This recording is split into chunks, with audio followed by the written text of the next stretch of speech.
बिस्मिल्लाहिर्रहमानिर्रहीम। अस्सलाम वालेकुम to all students. Ninth class, आज हम लोगों ने चैप्टर नंबर 9, 10 और 11 में से जो एक्सरसाइज के सिर्फ 13 शॉट बन रहे हैं उनको देखना है, ठीक है ना। देखें, आपके पास तीन चैप्टर के लिए तीन चैप्टर आप करते हैं, यानी 9, 10, 11, और उसमें से सिर्फ कितने शॉट आपको कर रहे हैं। टोटल स्मार्ट सिलेबस के अकॉर्डिंग जो है वो सिर्फ आपको 13 शॉट करने पड़ेंगे, तो इसलिए मेरा ख्याल है ये बहुत कम शॉट हैं, इन पर आप तवज्जो देते हैं। पहले नंबर पे है कि why does it become easier to cut an alkali metal down the group. वो कहते हैं जी आप बताएं कि अल्कली मेटल्स को कट करना डाउन द ग्रुप क्यों आसान होता रहता है। क्योंकि ऊपर से नीचे आते हुए जो एटम का साइज होता है वो इंक्रीज होता है, जिसकी वजह से जो इनके दरमियान मेटेलिक बॉन्ड होता है वो वीक हो जाता है, और इस वजह से ऊपर से नीचे अल्कली मेटल्स को कट करना ईजी हो जाता है। अब दूसरा सवाल क्या है, predict the reactivity of potassium toward halogens. वो कहता है जी पोटाशियम की जो रिएक्टिविटी है हेलोजेंस के लिए वो क्या है। तो पोटाशियम जो है वो बहुत ज़्यादा रिएक्टिव है हेलोजेंस के साथ। बहरहाल इसकी जो रिएक्टिविटी है वो ऊपर से नीचे आते हुए जो है कहीं ना कहीं डिक्रीज हो जाती है, ठीक है ना। देखिए, पोटाशियम सभी हेलोजेंस के साथ रिएक्शन करता है, लेकिन फ्लोरीन के साथ सबसे ज़्यादा रिएक्शन करता है, क्लोरीन के साथ उससे कम, ब्रोमीन के साथ उससे कम, और लास्ट पे आयोडीन के साथ, ठीक है। सबसे ज़्यादा मतलब रिएक्टिव है फ्लोरीन के साथ, फिर क्लोरीन के साथ, फिर ब्रोमीन और फिर आयोडीन। तो ये ऑर्डर भी आप लाजमी उसमें मेंशन कर दें।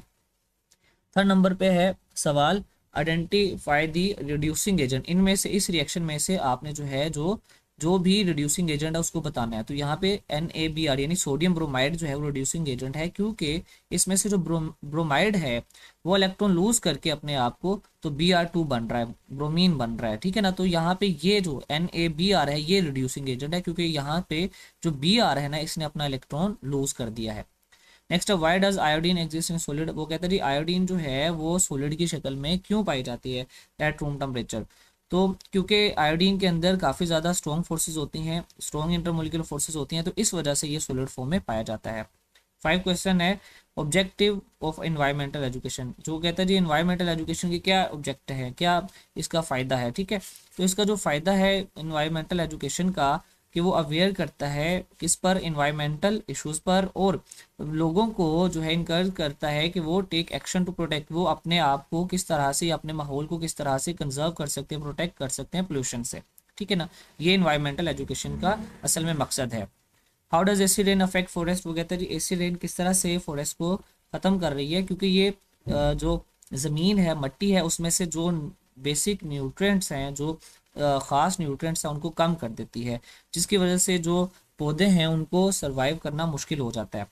Y sulphur in fossil fuel dangerous. Sulphur के अंदर जो फॉसल फ्यूल्स होते हैं वो डेंजरस क्यों है, मतलब सल्फर जो है फॉसल फ्यूल में वो डेंजरस कैसे हो जाता है। क्योंकि जब सल्फर हवा में आता है तो ये सल्फर के ऑक्साइड्स बनाता है, तो जिसकी वजह से कहीं ना कहीं, और सल्फर के ऑक्साइड जो है वो प्लूटेंट होते हैं, तो यहाँ पर जो है रेस्पिरेटरी प्रॉब्लम्स बन जाती हैं, इसलिए सल्फर का फॉसल फ्यूल में होना एक खतरनाक चीज़ है। नेक्स्ट आ जाते हैं, differentiate between organic and inorganic compounds.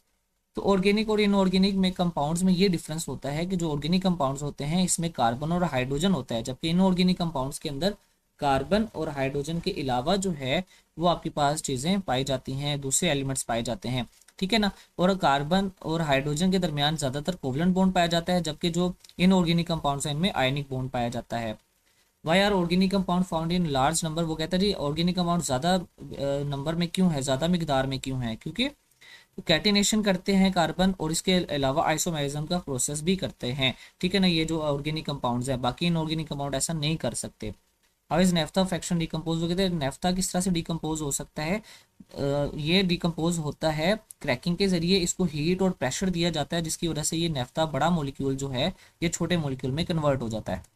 Next हम सीखते हैं, 11 क्वेश्चन है हमारा, फॉर्मूला आपने बताना है, आइसोब्यूटेन का मोलिकुलर फॉर्मूला भी बताना है, कंडेंस फॉर्मूला भी बताना है, और स्ट्रक्चर फॉर्मूला भी आपने बताना है। तो ये तीनों फॉर्मूले मैंने यहाँ पे लिख दिए हैं, तो आपने एज इट ऐसे ही लिख देना है, ठीक है। मोलिकुलर फॉर्मूला, कंडेंस फॉर्मूला और स्ट्रक्चर फॉर्मूला भी, ठीक है।